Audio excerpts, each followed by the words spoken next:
Beautiful. Okay.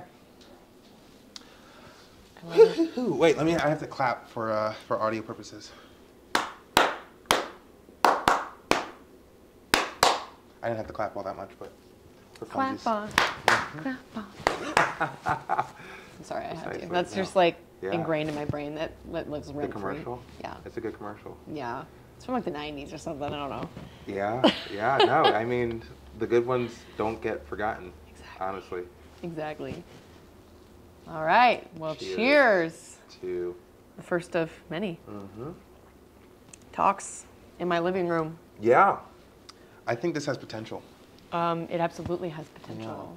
Yeah. To remove the you think, and it does. Yeah, we'll just scratch that. We're on to something here, okay? Yeah. Well, I mean, feel it. I think just to set it off, like, I just want to come out and clarify that I really am looking for long-term collaborations. Yeah. I know that, when it comes to the fitness world and just content creation in general, collaborating with people is beneficial, but I'm looking to build relationships, and we can together make an impact with our community as a unit. I agree. So I'm with it 1,000%. Yeah. And that's kind of why I was interested in first inviting you on to Instagram Live, sort of as like an introductory kind of thing, and then from there. That was my audition. You can call it the that. test run. Yeah, but I think it went well. It definitely went well. Yeah. Someone bought my ebook this morning because of that live. Yeah. I woke up to that this morning. Exactly. That like made my entire day. So, I mean, we're already creating value for one another. I know. Like, even if it's one person, I'm like, wow, like, that's impact. Yeah. Come on. I agree. And then when you think about, like, the scope and you continue to do it, and then there's more of that. Yeah. You know? Exactly. Exactly. Okay. So, we had our talk on Instagram Live, and it got kind of cut short because I had to go to work and shower and all that stuff. Fair. The thing that really struck me, that stuck out so far as what you've done with your career and the ebook that you actually just released to the public, was specifically the mindset, because I think that doesn't really get touched on as much as I feel that it should. I agree, and that's why I put it in there. Yeah. So I'd really like to dive deeper into that. Yeah. Let's start with like question 1. Sure. How do you think the perception of fitness has evolved over the years? And you've been in it for 9 years now, right? Yeah. So from your beginning to now, how do you think it's changed so far as the perception is concerned? Yeah. Even in my experience in the 9 years, I've seen a big shift, and I will say it's a positive one. It's a shift that's a good thing. Because when I first dove into the whole fitness community in 2015, I remember there being a lot of influencers were already a thing, and I started following a bunch of them, and a bunch of them were promoting these detox teas, like the ones that just promote weight loss and everything, and it definitely, the message that it sent to me was like, oh, that's all I have to do is drink these teas, and it's like the magic fix, So many people buy into the gimmicks and stuff, and I feel like that's where it still was at that time. I fell for them. I did all these pills, the weird stuff that just doesn't work, right? And I feel like where we're at now in 2024 is most people understand that those gimmicky things are just that. Yeah. It's marketing. It's people trying to make a quick buck, you know? So I feel like a lot of people have been through that and have a better understanding that okay, leave that stuff alone. That's not going to bring you the results you're looking for. Would you say that there's more available information out there? Yeah. Yeah. Yeah. And it's even the influencers that used to promote it back then aren't still promoting it, because I feel like influencing was kind of on the newer side in 2015. So it was a bunch of people that had big platforms and followings that they were like, oh, this brand's reaching out to me, to promote this tea. I don't use it, but they're gonna, it's gonna pay me a check. Yeah. So a lot of influencers were falling for that. And it's not to say that that's not still happening, but I feel like a lot of fitness influencers now have understand that there's a responsibility with that, and it's promoting something that you don't use or even believe in. I would say most people want to show up authentically, myself included. So I see less and less of people promoting the weird gimmicky stuff that just clearly doesn't work, and people instead are promoting what does work, what how did they get fit? You know, like their They're telling their workouts that they stories, right. actually do. Yeah. You know what I'm saying? Their diets and, you know, food they eat. Like the actual stuff that gets you fitness results. So I feel like there has been more of a positive shift towards like the real stuff, you know? Like what people are actually doing in their day-to-day lives that bring them the results they have. You actually said something that triggered a thought. You've heard of get-rich-quick schemes. Oh yeah. I've never connected the two between the whole get-rich-quick scheme to getting a nice body. Get fit quick. Yeah, the get-fit-quick scheme. Right, that's what everyone wants. Yeah, there's a correlation to that where it does seem that, and I'm not going to speak for, I don't know what the percentage of people who think like this or have this mentality, but there are people that want the results of success, a successful body, a successful business, things of that nature, but not willing or not desiring to actually do the work that's required. Right, wouldn't that be nice? Why is that? It's because we live in this age of instant gratification. Our phones aren't helping. You know, we want something, we order it on Amazon, it shows up tomorrow, you know, as quick as possible. That's just kind of the age that we're in. So we want to apply that to everything, right? But it's just, that's not how fitness works, you know? And most of the time, you know, money. But yeah, it's just like if you're going to lose 20 pounds for a wedding that's happening, you know, in a short time frame, okay, maybe you're going to do the juice cleanse and you're going to, you know, maybe drop the 5 pounds on the scale. Yeah. But if that's not sustainable, you're not going to be able to maintain that. Your weight's going to go right back up, right?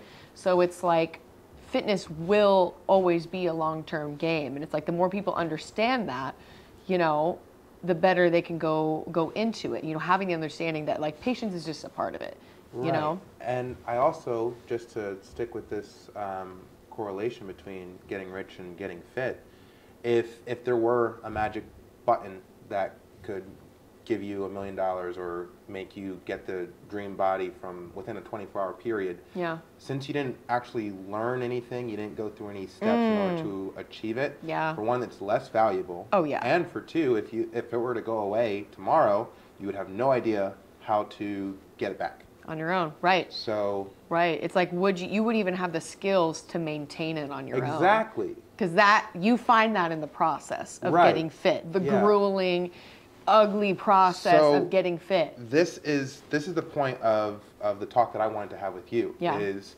how do we, and you've already started touching on that with your ebook, and I haven't had an opportunity to read it yet, but the question that I'm looking to answer so far as my career is concerned is how do we get people to focus on the process and less on the results. The results are great. Yeah. Getting a great body, one that you're proud of and feel good in, is fantastic. But how do we have individuals focus on the process to achieving those results?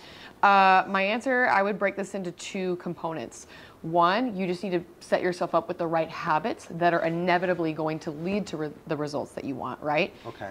Making sure that those habits over time are going to get you closer and closer to that goal, right? And secondly, you have to enjoy the process, right? If you are miserable, you're less likely to stick to it. You know, if you hate broccoli, but you're like eating broccoli every day, that's not enjoyable. Right. So like, okay, if not broccoli, maybe find a different vegetable you like. Like, you know, maybe you like asparagus better. I don't know. Yeah. You have to like cater it to you and, you know, personalize it. It's not cookie cutter and one size fits all, you know.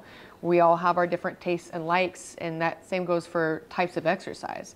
Finding what resonates with you and that you can stick to long term. Adherence. You know what I'm saying? Yeah. Like for me, I hate running. I don't do it. You don't see me running, and it's like, but I still get my cardio in other ways, you know, because that's what I resonate with. So building the right habits and also being able to find what works for you, those two together, it's just like the ultimate recipe for like, okay, you can sustain this and see results with this and make this a part of your lifestyle long term, because that is the goal. Yeah, I've also noticed that because I've had a handful of clients within the past couple of years, and I noticed that with my clients and people outside that, you know, they see what I'm doing and oh, I hate working out. It's there's like a negative association with the actual process of training. Yeah. And I wonder, kind of like to your point, how we would kind of reverse the thinking, because you mentioned if a person's eating broccoli every day in order to lose weight, but they hate broccoli, Yeah. why don't they come up with the alternative option of, well, you might hate broccoli, but do you hate asparagus? Do you hate kale? Do you hate spinach? Yeah. And you try these options, as opposed to, in your mind, it's supposed to suck. Oh, Weight yeah. loss is Yeah. supposed to suck. Going to the gym is supposed to suck. Very much a stigma. Yeah, and like they're yeah. like they're confirming it. It's like Ooh. it's like a self-actualization. Yeah. Yeah. And it's probably more on the subconscious side. They're not even Right. consciously thinking it. Yeah. That's just like, it's like a mental programming that we Right. all have. besides Yeah. the people who are enthusiastic, like fitness Yeah, enthusiasts. yeah. Fitness enthusiasts, like there's a difference between the casual gym goer and the person who wakes up and it's just part of their day. Yeah, I'm going to the gym. Yeah. You know, it's to miss a day at the gym feels weird. exactly. As opposed to, for other individuals, to go to the gym feels weird. Right, So, right. yeah. It's like you have to like find a way to train yourself, because I used to be that person who was like, okay, I don't love working out. It's supposed to suck. It's supposed to be miserable. Totally have that mental programming as well. And I'd like to say that I'm living proof like that you can change that. You have to want to change it, right? So if you're fighting against it the whole time, probably won't get you very far. But it's like you have to at least be open to the possibility that like maybe this is something that I could find myself to like down the road. Yeah. I don't like it yet, but maybe the more I do it, I'll get to that point. Because it was like I knew I wanted to be the person who was in the gym and lived a healthy lifestyle. I saw the people who did it and loved it, and I was like, I want that too. And like right now I don't love that process, but like I want to find a way that I could. Yeah. So it's like sometimes the action has to come first, and then the motivation or the love for it sometimes comes a lot later. So it's like that's what I found for myself, is like I just had to put myself in motion first, and so essentially force it for a time being. But it was like the more you gain the momentum, it's like a ball rolling down a hill. It's going to start slow, or a roller coaster coming up with the edge. Starts Yeah. slow, but then it's the rest is history. Yeah. So you would say that pretty much, let's say I'm 30 or 40 pounds overweight and I'm coming to you and I'm looking for help on losing that 40 pounds of fat. Would you say that the first weeks are going to suck? Yeah, I mean, I'm not going to sugarcoat it. It's not going to be easy. You're going to be really sore. You are going to find it hard, because your body's going to be like, whoa, what? We don't do this. Like, huh? Like, it's a shock to the body. And naturally, that's going to be uncomfortable. Yeah. But it's like, okay, by weeks 3, 4, you start to feel like, okay, this isn't as bad as week 1. You already notice like a big difference from even that short time frame.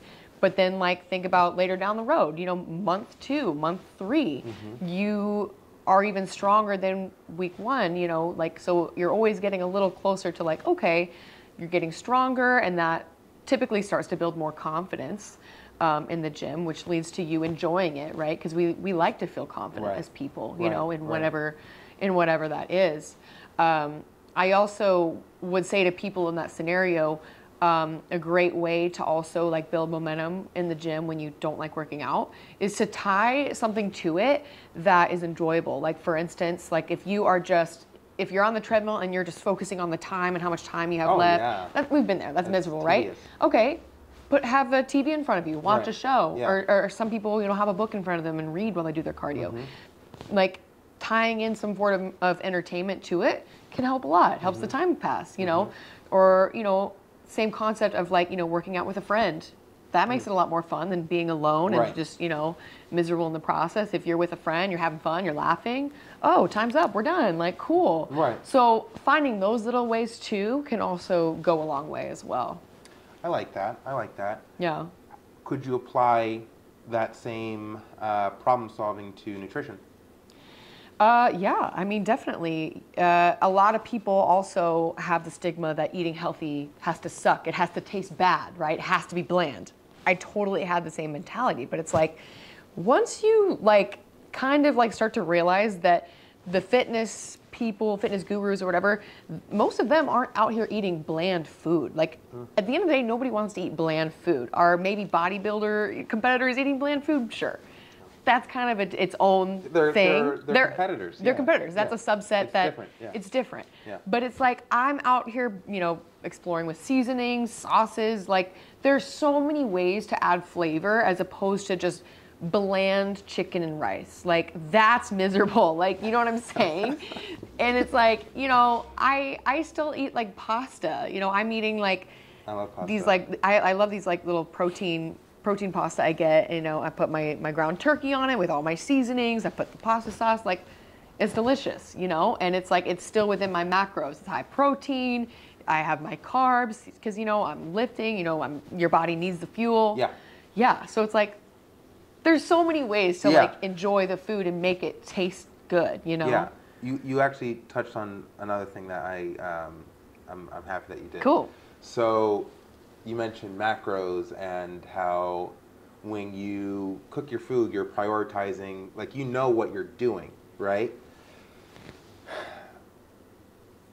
The uneducated comes to you, they're looking for help, they want to lose, again, let's just go with the arbitrary number of 40 pounds. They don't know how to work out and they don't know how to properly nourish themselves for, in order to do this. Would you say that you help them, let's say over the course of 4 weeks, let's say 2 months, 3 months, and you're seeing the results, they become more educated as to what they're supposed to do, correct? Oh, yeah. Yeah.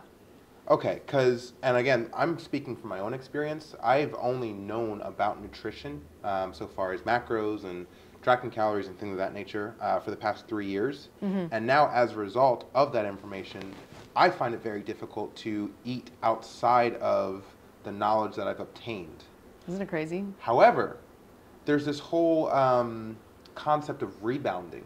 Okay. Where, let's say you have a weight loss goal or a client has a weight loss goal and they get to it and now they just go back to eating what they were supposed to.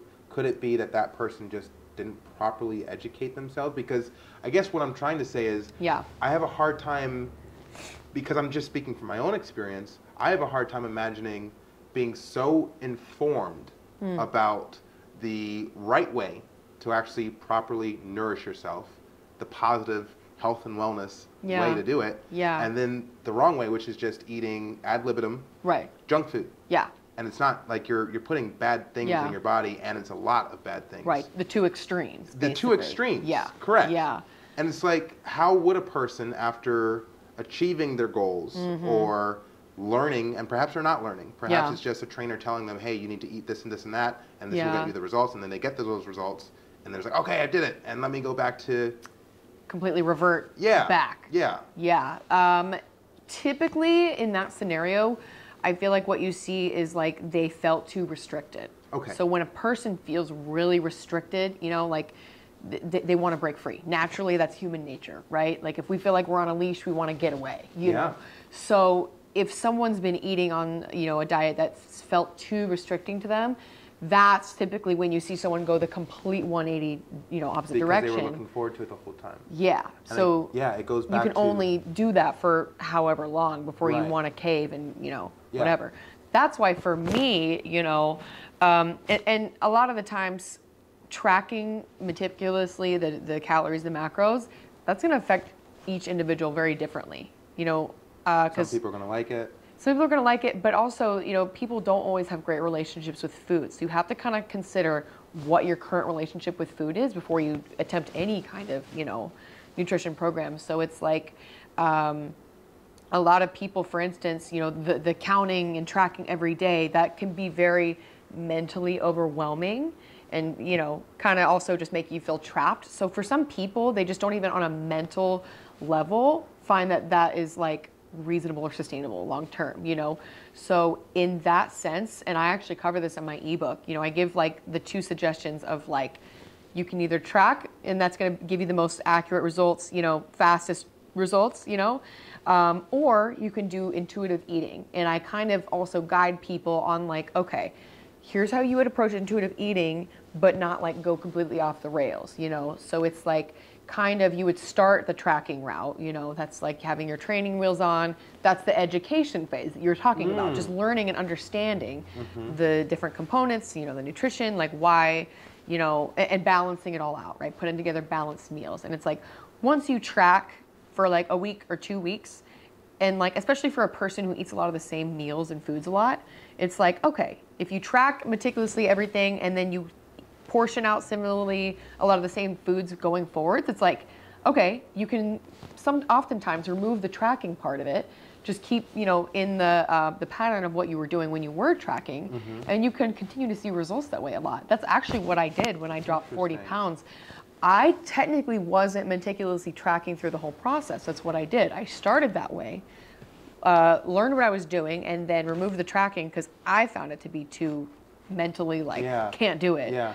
And then just intuitively decided to, you know, put my meals together, and it worked. You can find and get results that way, but it does sometimes get to be a slippery slope with people because it's like, if you aren't tracking, it's then easy to start to slowly, gradually shift the other way. And then, so it is a, you know, slippery slope. Yeah, whenever I talk to a client, I always encourage, if they're down, for calorie tracking. Track your calories. Right. However, if that makes you uncomfortable, well, for one, and I don't want to say it like this, but I'll just say it, you're already telling me your level of commitment to your goals. And again, I'm still willing to work with you. However, if you're unwilling to even try tracking calories, if someone won't even try it for a short period of time, like, you know, what are you informing me?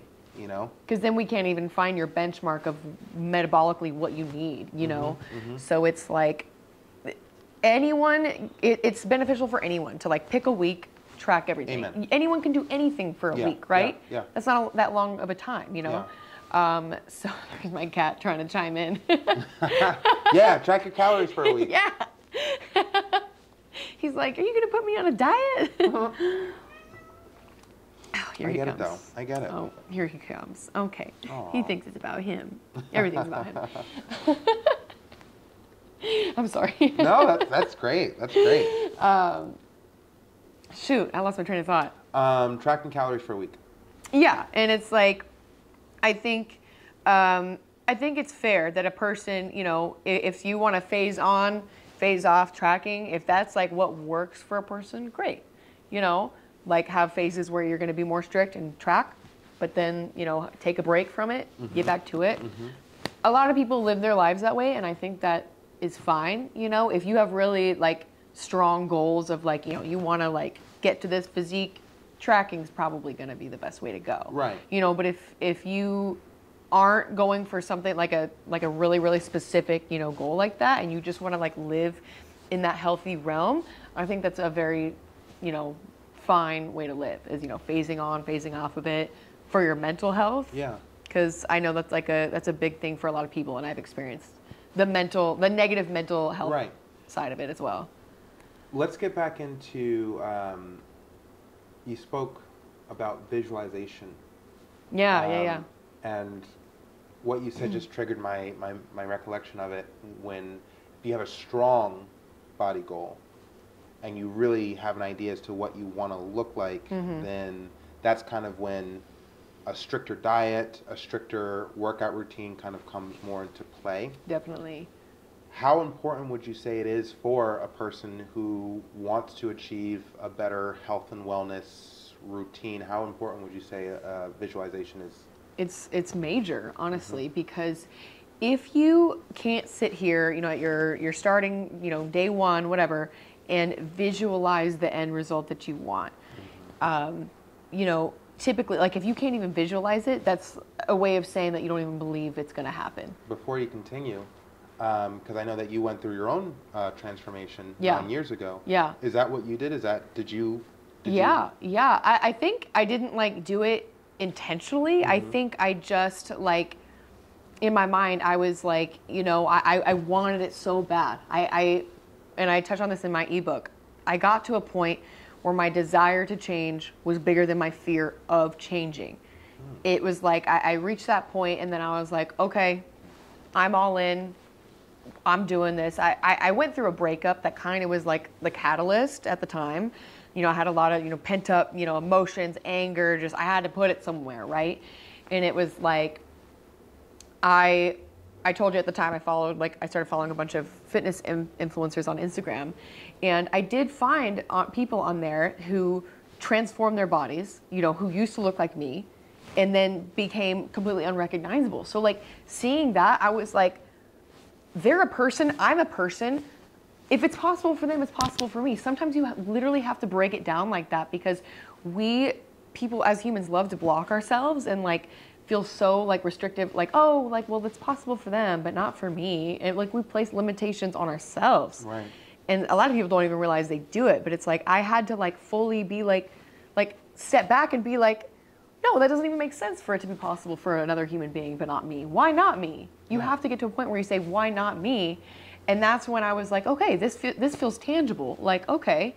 And then I started to like, yeah, essentially picture myself in that way. And I basically started showing up to the gym the same way they did. You know, it's like, okay, they're lifting heavy. Okay, I'm going to show up and lift heavy. So it's like I was basically imitating like what they were doing. You know, it was like monkey see, monkey do. It's like that's the results they got, and this is what they did. Cool. Like copy paste. You know, Makes sense. Yeah. So with that, yeah, the visualization is just another way to also develop a strong why. Because like if your why isn't big enough or strong enough, you're probably going to fall off, right? You need a strong, compelling why. Like, why do you want this goal so bad? If you're kind of interested in it, you'll work on it on days where it's convenient, right? But if you are committed to that thing and it's tied to a very strong emotional, personal why, you're going to show up, you know, when it's raining out at 6 a.m., you know, when your kid kept you up all night. You know, like if you're committed, you're going to show up like that. Yeah, okay? yeah. But if you're just, I'm interested in this result, yeah, you'll show up when it's easy, like on the days where it's like, okay, I've got time, you know, like, no, it's like you're gonna show up differently, you know? So creating that strong why is what really comes into play. Yeah, so in my ebook, I have this whole section on like, okay, you're gonna journal it out. You're gonna dig deep, you know, it's like I have like some journaling prompts that's like, to try and get people to dig deep and, you know, see the end result, feel the end result, make it tangible of like the person, you know, with the dream body, all right? How do they feel? What's their day-to-day like? Who are the people in it? You know, you have to make it so real in that way too, versus not more than just like, okay, I look like this and I'm a size 2, right? Right. You have to like put the people in it. You have to like create that even like feelings, you know, of it being real.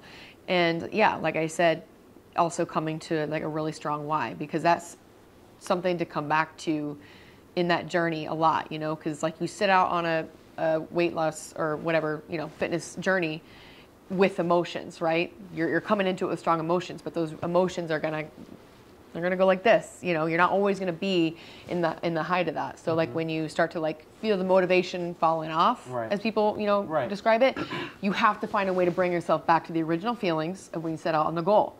Which is, okay, what did you journal about for your why? Yeah. Read that. Yeah. Go back and read it, you know? You ever heard the whole motivation versus discipline? Which one's more important? Yes, talk to me. Ooh, you're speaking my language. I'm asking you, what's your opinion? It's discipline. Discipline. It's not motivation, you know? It's just not human nature to be motivated all the time. Perhaps motivation might be the start, because that's kind of what you're talking about so far as... Yeah, there's waves of that. Yeah. And you want to ride the wave as it comes, for sure. Right. Yeah, sure. ride the wave, okay? Motivation really gets you out of bed. Yeah. But discipline keeps you getting out of bed. Yeah. Like I said, becoming a disciplined... Discipline. I swear there's no alcohol in this, guys. Yeah, of course. Real quick. I saw her pour it. You saw me pour it. It is just sparkling water. Had to throw that out there. God. So you were saying? Yeah, so motivation is, you know, what a lot of people rely on to make moves, all right? Oh, when you're feeling motivated, I'm going to the gym. Cool. There's some days where it's just motivation's, it's nowhere. Where's it at, right? Yeah. So establishing, you know, the habits that are, you know, make you more of a disciplined person, all right, is what's going to step in on the days when you can't find motivation, right? So I like to kind of put it in the sense of like, I don't wake up in the morning and think, am I going to brush my teeth today? No, I just do it. I don't even think about it, right? Yep. So like, if you can train yourself to view working out the same way of like, brushing your I'm teeth. not going to question it. Yeah. It's just something you do. It's part of your routine. Yeah. You know, so it's like, you just kind of have to train yourself that way. And they, you know, a lot of fitness gurus say that it takes 21 days to make a habit. It's actually longer than that. I'm reading a book right now that actually just like talked about this topic. It takes about like 60 days to make a habit. So it's like you do have to stick to something for a decent amount of time for it to become a part of your lifestyle. But it's like, it's very doable, you know, like. Yeah. There is a concern. So like, all right. He has a concern. No. All right. So we have. We're just gonna stick with the nation as before we go global. We're not gonna go global within the confines of this episode. Okay. But I do have global aspirations. Okay. We're sticking with the country first. All right. Got you. Country has an obesity problem. Yeah. Right. Oh yeah. Every person that seeks out a personal trainer, right, and they're looking for help, they're looking for guidance and assistance, they want to get a better body. Okay, that's a small percentage of the people that actually need help. How would you, and this kind of segues into a really cool thought experiment that I thought up to ask you, and it's going to be fun. Ooh, I'm excited. Yeah, but how do you help the people that don't think that they can do it, that don't even consider reaching out to a personal trainer because they've lived 30 or 40 years with these habits, and the concept of changing these habits is the furthest thing from their possibility? Right. I will say this is tough water to tread in a lot of scenarios, because you can't ever want something enough for another person. Like that's not going to make somebody I've experienced that do before. it, right? You know, Yeah. you can lead a horse to water, but you can't make it drink. You know, you can provide someone with all the education and like, here's the facts, you know, like blah, blah, blah, blah, blah, stick it in their faces. And even if they want the goal, they want the end result, it's too daunting for them. Or it's like, you know, it's too scary, you know, and like you said, they've been going down one road for X number of years in their life. That's too big of a change, and it feels so like, it feels overwhelming for most people. So like a lot of people in that scenario are, you know, feel like it's easier to just look the other way, bury their head in the sand, and keep living how they've been living, right? Because it's easier than making such a big, huge, uncomfortable change, or that's, you know, how they view it in their minds. So in my opinion, the best way that you can help somebody start to make moves in that scenario is to just be the example, live the example, you know. You know, I've dealt with this firsthand too. It's like, yeah, you can try to like pitch, you know, a good pitch as to why they should, you know, start and do, you know, do X, Y, Z, but it's more compelling for them to just like see, you know, you living your life. And it's like, as someone who has gone from, you know, being overweight to someone who's like, you know, in great shape and now a fitness professional, it's like I am in I almost like a power position where a lot of people do look to me as inspiration in that way of like, it is possible, you know. And there's people, you know, outside of myself who've lost even more weight than I have. You know, I lost 40 pounds, but like you hear tons of stories of people that come from, you know, the least likely, you know, position, you know, 300 pounds, 400 pounds, whatever it may be, and then become, you know, super, super fit, or, you know, just become really healthy. Like you do see that a lot. And, you know, this might be a better question to ask somebody who, you know, came from that extreme of a, you know, position. But yeah, typically it's just like that person usually finds an example in their life, or, you know, sees or experiences something that makes them see and understand that it's possible for them. And it's like, I can't give that to somebody. I can do my best to help them see, you know, like it's possible. But at the end of the day, it comes down to like, if they believe it's possible for them, which is, you know, an inside job to that person. So it's always great when someone does, you know, see the light and then, you know, decide to act on it. So that's one thing I really, really feel passionate about as a fitness professional, is trying to bring that experience to as many people as I can to help them see that they don't have to choose to keep living the way they are. You know, it's like that saying that's like, choose your hard, you know. Living obese, it's hard. Living fit is also hard, but choose your hard. They're hard in very different ways. I like that saying, but I also don't like it, because tell me. The reason I don't like it is people stick with the thing that they know. So if a person's already obese and they get that those options presented to them, cheap Yeah. or hard, Yeah. then, well, I'm familiar with this hard. Yeah. Yeah. So, They're more likely to be like, okay, Yeah, I'm going to stick with the thing that I know. path of least resistance. Yeah, Yeah. yeah. Plus, there's a fear factor because, you know, if you're saying that the other thing that you haven't experienced is hard, then I'm fearful of the thing that I haven't experienced because my brain is just making it worse than what it really is. Yeah. Yeah, like my whole thing so far is like, if I can accomplish anything in so far as this fitness career, it's really lessening the burden of the pursuit of fitness goals. Yeah. Where I think that once, kind of like what you said, when you're in the process and you're actually in the flow of taking yourself to the gym, Yeah. being mindful of what you're eating, it's not really a drain. It's not difficult. Yeah. You're in the flow. You're in it. And Yeah. I'm just trying to figure out how we can create that, like, bridge that gap between not starting and getting to that flow. Right. And like I feel like that might be It is the hardest thing. part. Yeah. You know, because Yeah. once, like you said, once you pick up that momentum and you're in the flow, it's like the training wheels come off, and it's Yeah. like, yeah, they're doing it. They're going. Yeah. You know, and the results just keep happening because Yeah. they're in that excitement mode of like, yay, results Right. are here. They're Right. coming. Exactly. I want more of it. Yeah. I found that moment for myself too. The very first time I like noticed, I was like, oh, my pants are fitting looser. I was like, damn, I did that. Yeah. And I wanted more. And then you also, I mean, this is a whole nother tangent, but getting derailed, life event. Someone passes away in the family, you Right. get laid off, or Right. something of that, like something traumatic, or Right. not so quite traumatic, but something unexpected. Right. And now you are focusing on this thing that you were in a flow and then you're knocked out of your flow, Right. and you missed 3 days at the gym. And during those 3 days, you were eating cake because you're emotionally eating. And now you feel like shit, and now there's no point in going to the gym because all the progress that you made over the past 3 months, you just gained Ruined. back. Yeah. Exactly. Throw their hands in the air. Yeah, and then 6 months later, I used to really care about wanting to get in shape, but now it's you know, I'm just back to, you know. There's a lot of that. Yeah, but that was another Yeah. tangent. Like, that's a whole other thing. That's a whole other thing. It is a whole thing. It really is. Yeah, but it's like that scenario is like, okay, the 3 days of eating, you know, whatever of being off track isn't really what's gonna throw you off track.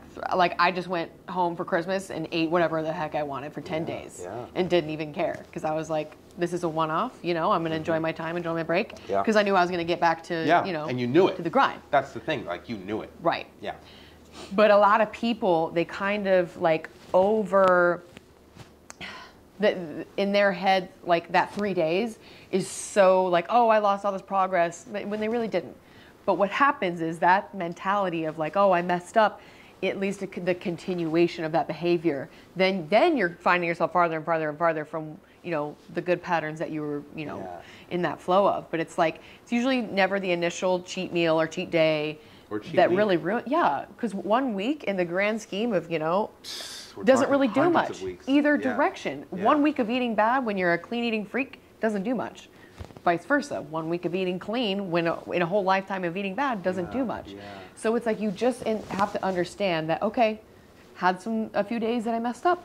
You just have to wake up the next day and get back on the horse. Right. Every single day is a completely new day to make new choices. That's how you have to view it. And You it's an can't let opportunity. it's an opportunity. If you let what you did the past few days seep into each new day, that's where you're going to get into trouble. So you have to just like be able to separate that for yourself and be like, okay, acknowledge, okay, I messed up, but life's going to life. Life is always going to life. Things will always come up Yeah. for all of us. So Yeah. it's just, you have to be able to get yourself back on. Just get as quickly as you can. That's all. Love it. A lot Love of people just make it a whole thing and blow it up bigger than it really needs to be. Agreed. Yeah. Agreed. But it's Man. easier said than done. I get it. Yeah. Yeah, but shit, you got the answers. You got the answers. Ryan. Which leads me into my thought experiment. Okay, let's go. All right. Dive in. Hypothetical situation. 'Kay. Okay. President calls you and I up, and they say, Work. Yeah, Joe Biden is the current president, right?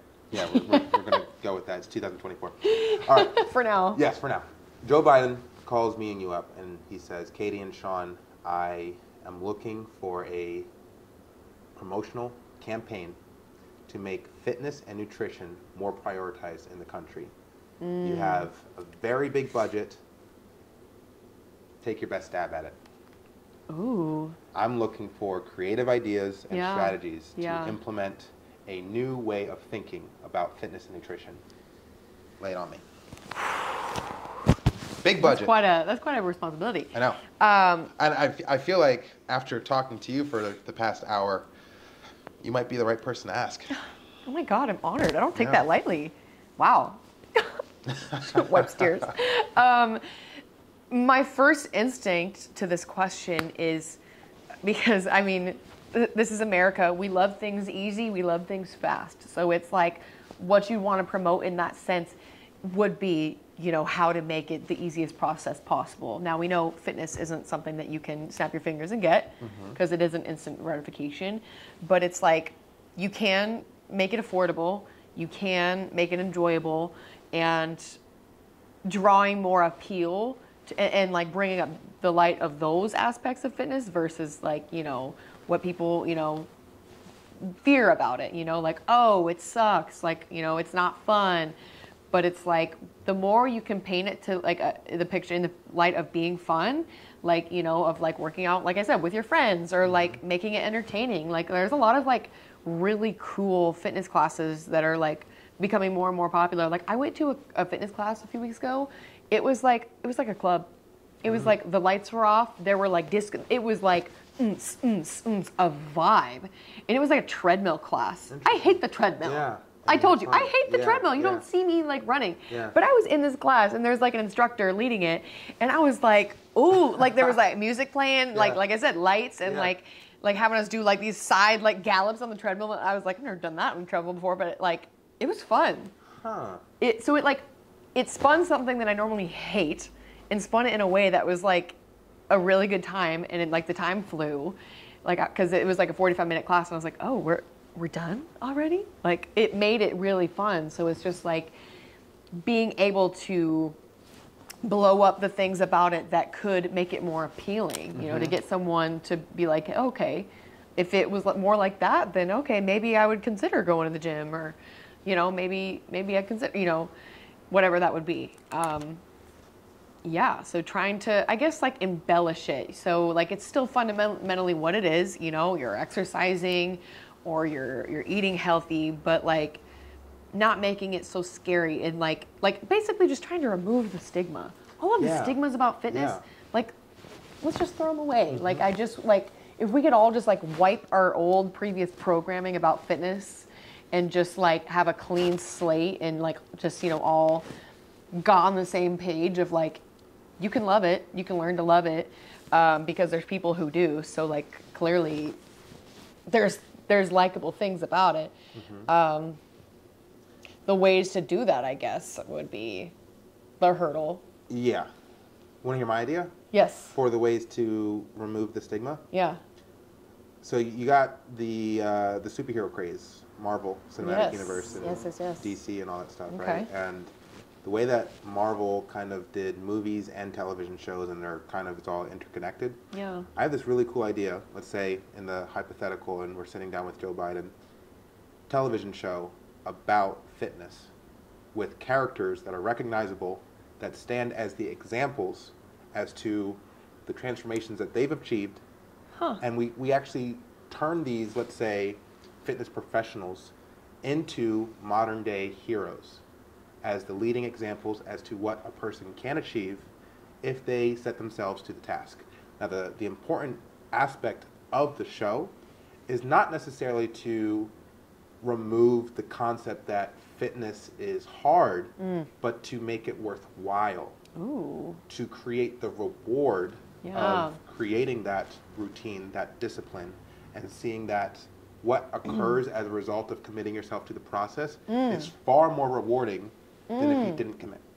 Okay, that just made a light bulb go on for me. What you just said about like creating the reward. At the end of the day, it all comes down to shifting the reward system in your brain. Think about it. Currently, most people who don't love to work out and, you know, work out, you know, here and there, they're motivated by like, okay, they're working out, they're like, oh, I get to have ice cream after this. Or their reward system is because I worked out, I'm gonna go have a, you know, Chipotle burrito. Right. But it's like if you simply just replace that reward system in your mind with like, okay, this workout is bringing me these results that are going to make me feel good and look good. When you hold on to that as your reward system instead of the ice cream, all you're doing is replacing it. Yes. You're not like removing the reward. It's still doing the same you're things in your brain. replacing it. Yeah. Yeah. So it's just like, it's like training your brain. So it's like what you're saying, like in the form of entertainment with like the show or movie, it could be in a sense like even on a subliminal level be teaching people to somehow, you know, do that in their brains. Exactly. And they already use subliminals in like movies. You've heard about all the Disney subliminals and stuff. We're talking like a thing. Super subliminal. I think that, and I'm being completely transparent, like my intention is to make this TV show. Wow. Yeah, 100%. Oh my God. I just got chills. Yeah. Oh, 100%. Yeah. I'm in a vest and a long sleeve and I just got chills. No, it's great. And I see a lot of the people at Zoo Culture as cast members. I honestly do. I act. There you go. Listen, hey. Listen, it's beyond, you know, the first thing was the Instagram live interview. That was the first audition. Black Widow. Yeah. Hello. No. I got the hair. And this is why we're here. This is why we're here. I'm playing, but I'm not playing. I'm not playing either. I'm not playing. Yeah, yeah. So, I mean, kind of to your point, the level of influence that we will be able to insert through the narrative that we will be telling of these individuals. Yeah, you got it. No, this is genius though. Because it's literally, they use subliminal messaging in commercials to make you want to buy, you know, the crap food that they're selling, the fast food, to make a buck. Because America loves selling and, you know, making a profit, right? Yeah. But yeah, if we used it for good and not just money, you know. And also think about the fact that with the way that the current superheroes, so far as the fictional characters, they are fictional. So yeah, you can aspire to be like them, but there's a cap. You can only get so far to being like Iron Man or Black Widow, like you said. But in this world, we're actually introducing true life characters in a scripted TV show. Yeah. We actually, the audience knows that these people exist, and we can actually aspire to be just like them. Wow. You know, so it would. This is amazing. Yeah, it would create a really good opportunity to. It makes it more real and tangible. Yes. You know, versus like the fantasy of like you're just watching like a fiction thing. You know, it's like it brings it home. You know. Yeah. Wow. Yeah. So I feel like in this hypothetical scenario where we are looking to impact, at least we're just sticking with this country right now, influencing the audience with a really cool narrative of these individuals who are goal-oriented and they get rewarded from the pursuit of those goals as opposed to the reward of the quick fix. Yeah. Yeah. I feel like that has so much potential to cause a just huge wave of change in this country, a change that we need to see. That's the plan. You know, because like when it comes down to it, it's really important. Like nothing is more important than your life, right? There's money and like cool, all these things, but it's like at the end of the day, if you don't have your health, what do you have? Yeah. And that all comes down to, you know, your lifestyle choices. So it's like most people realize too late that they didn't take care of their bodies. But it's like because we've normalized, you know, eating fast food, eating in a way that is just totally not how humans are meant to eat. But that's so normalized that a person who eats healthy is the one seen as weird on a diet, you know, extreme. Yeah, I get it. So shifting that stigma around, you know, to really just basically bring it back to how humans are supposed to eat in the first place. Yes. Yeah. Yes. And I see now why you said start with, you know, America and then go globally, because it's very, America is its own thing with that. And they love Hollywood. Yeah. You know, and I actually came to LA to be a film producer. Okay. So this is the opportunity to really execute that. You're sitting on a gold mine. Yeah, yeah. And it's funny. Right there. Yeah, oh, we're executing. Come on. We're in the process. I love it. It's funny because like the idea when I first thought of it was WALL-E. You ever seen WALL-E? Yes. Yeah. Oh, so very much in the same flavor. Yeah. So like, you know, all those humans in like their little wheelchairs, or I don't know, they're like hover chairs, right? And they're all obese. Yeah, they don't move. They just look at a screen. Like, how can we make sure that doesn't happen? I mean, that movie was creepily like. Yeah. This is like. Yeah. You know, a kid's movie, but it's like low key where we're headed. You know what I'm saying? There's so much truth to that movie that it was like. Yeah.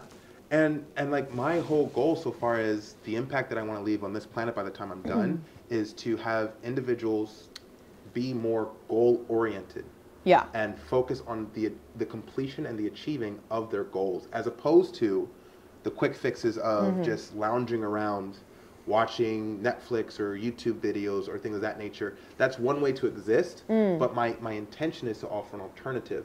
Yeah. And get it across that the alternative is more rewarding. I do have a thought. Okay. So when you just brought up the Wally situation of like the messaging behind that, Yeah. I will say that message of Wally, and I've heard people talk about this before. It's triggering for some. The way Wally went about it, I think, was more like finger pointing and shining a light on, you know, people for what they're not doing. Almost like more of like in a shaming way of like reminding people of like, you know, this is what's going to happen to you if you don't get up off your lazy. You know, like I think some people, it was received that way as more of like it just made me feel more guilty about what I'm not doing. Yeah. So the approach matters. Thank you for saying Big that. time. I'm glad that you said that. Yeah. Yeah, I want to make it cool and chill. And I'm going to use my character, Yeah. and I'm working on my character. Yeah. I'm 32 years old, and I'm constantly looking, because my intention is to present myself as a brand to the public, and he needs to be likable, because the message that I'm looking to tell needs to be accepted. And Yeah. it's like, hey, pursuing your goals is cool. Pursuing your fitness goals is chill. Because what you Yeah. don't want is for the fitness community to eat this movie up, Yeah. but for all the other people to be triggered by it and Exactly. just be like, I don't want to watch that. We want mainstream. Exactly. So that's why I say the approach matters, because what motivates one person can sometimes trigger another, depending on, you know, where they're at, you know, on a mental level. Like, Yeah. for instance, like when I was going through my weight loss transformation experience, you know, a lot of people, and a lot of people who go set out on a fitness journey experience, you know, judgment and hate, you know, from outside people who were used to seeing them one way. Now this person's changing in a big way, rapidly, right? A lot of people would make the snarky comments like, oh, are you still doing your whole dieting thing or your whole gym thing? Implying that it's a phase. So Right. it was like, I already like felt the shade from the comment alone. I was just like, found that to be very off-putting, but I noticed that I was getting a lot of that. And I've talked to several other people who've been through similar transformations. Most, if not all, get comments and feedback back like that from the people that know them, typically the people who are the closest to you, actually.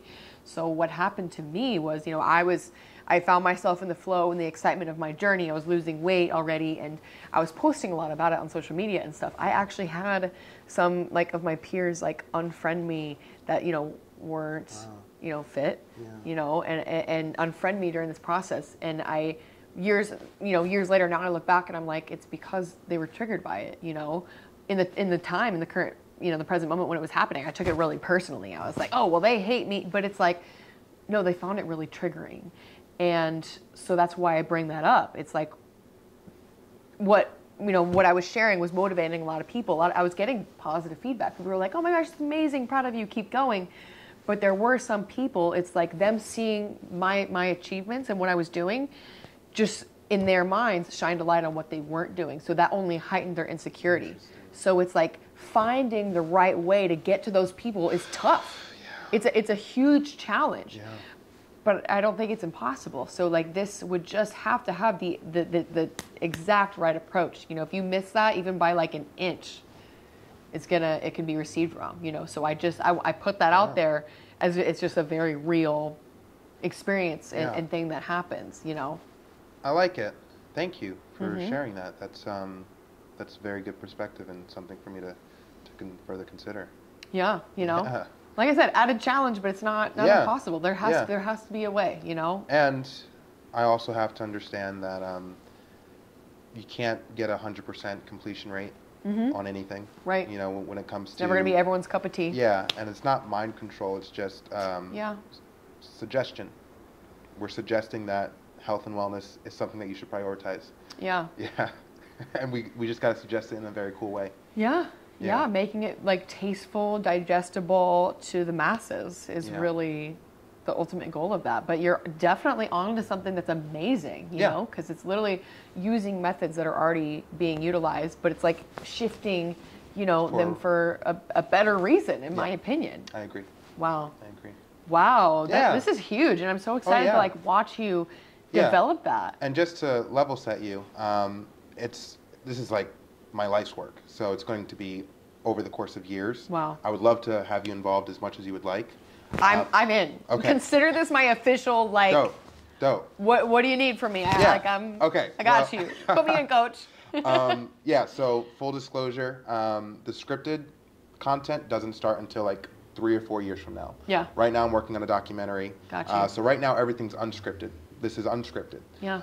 So that's what I'm focusing on right now is content creation in the form of unscripted content. Yeah. And then 3 or 4 years later, after my name gets further out, that's when we segue over to the television show. I love it. Yeah.